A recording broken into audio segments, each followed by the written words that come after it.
भूतिया घर।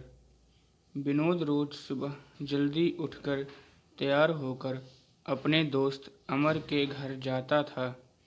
फिर अमर और विनोद दोनों साथ में स्कूल जाते थे। उनके घर से स्कूल के रास्ते के बीच में एक भूतिया घर था। सभी भूतों और चुड़ैलों में एक छोटी बच्ची भी थी। उसे पढ़ने का बहुत शौक था। वह रूप बदलकर स्कूल के सामने रोज बैठ जाती थी। वह भूतिया घर एक समय पहले भूतिया घर नहीं था। वहाँ एक हंसी खुशी खेलता हुआ परिवार रहता था, परंतु किसी वजह से घर में आग लग जाने के कारण पूरा परिवार आग में जलकर मर गया था। उनमें से किसी का अंतिम संस्कार न होने के कारण वह सब भूत बन गए थे। विनोद और अमर इस बात से अनजान रोज उसी रास्ते से स्कूल जाते थे और वापस घर भी उसी रास्ते से आते थे। एक रोज मौसम खराब होने के कारण तेज बारिश होने लगी थी। उस समय विनोद और अमर स्कूल में थे।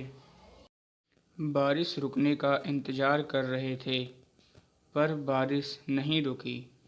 उन्होंने सोचा, क्यों ना स्कूल बैग हम क्लास में ही रख दें और यूं ही भीगते हुए घर चलें। इस पर अमर ने हामी भरी। दोनों दोस्त उसी रास्ते से घर जा रहे थे। शाम हो गई थी। जब वह उस भूतिया घर के सामने पहुँचे तो उस घर से बच्चों के रोने की आवाज़ आ रही थी। बड़े लोग बोल रहे थे, हमें आज़ाद करवाओ, हमें मुक्ति दो। यह सुनकर दोनों दोस्त डर गए और जल्दी से भागकर घर चले गए। रात को डर के कारण उन्हें नींद नहीं आई। दोनों बिना खाना खाए बेड पर लेटे हुए थे। अगले दिन सुबह सुबह दोनों तैयार हो गए और स्कूल के लिए घर से रवाना हुए। जब वह उस भूतिया घर के सामने पहुँचे तो फिर से वही आवाज़ आने लगी, हमें बचाओ, हमें यहाँ से मुक्त करवाओ। यह आवाज़ सिर्फ विनोद और अमर ही सुन सकते थे, क्योंकि पूरे गांव में वह आवाज़ कोई और नहीं सुन सकता था। विनोद अमर डर गए। वह जल्दी वहाँ से भाग गए और भूतिया घर से वह लड़की जो रोज रूप बदलकर स्कूल के सामने बैठ जाती थी, वह आज फिर से वहीं बैठी थी। उसका नाम आरोही था। यह दोनों दोस्त जाकर आरोही से टकरा गए। आरोही को गुस्सा आया। वह कुछ करती इससे पहले दोनों ने आरोही से माफ़ी मांग ली और उठ खड़े हुए। आरोही ने इस डर का कारण पूछा तो दोनों ने आरोही को बता दिया। आरोही ने कहा, क्या तुम दोनों को उस घर के लोगों की आवाज़ सुनाई दे रही थी? विनोद ने कहा, हाँ।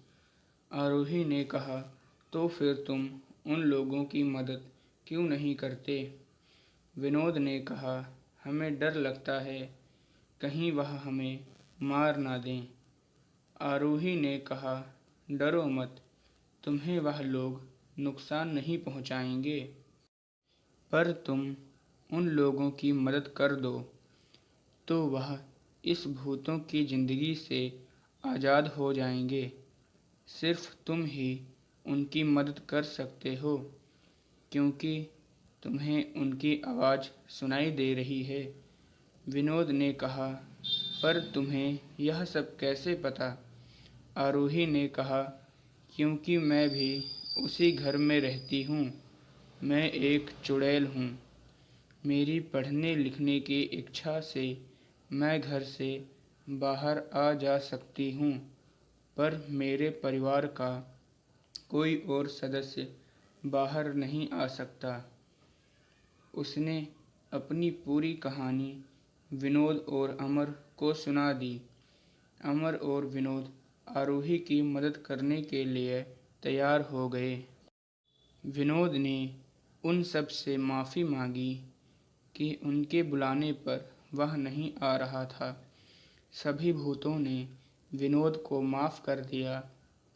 फिर विनोद ने दरवाजे पर लगे लाल धागे को खोल दिया और पंडित को बुलाकर उनका अंतिम संस्कार करवाया, जिस कारण सभी भूतों को मुक्ति मिल गई।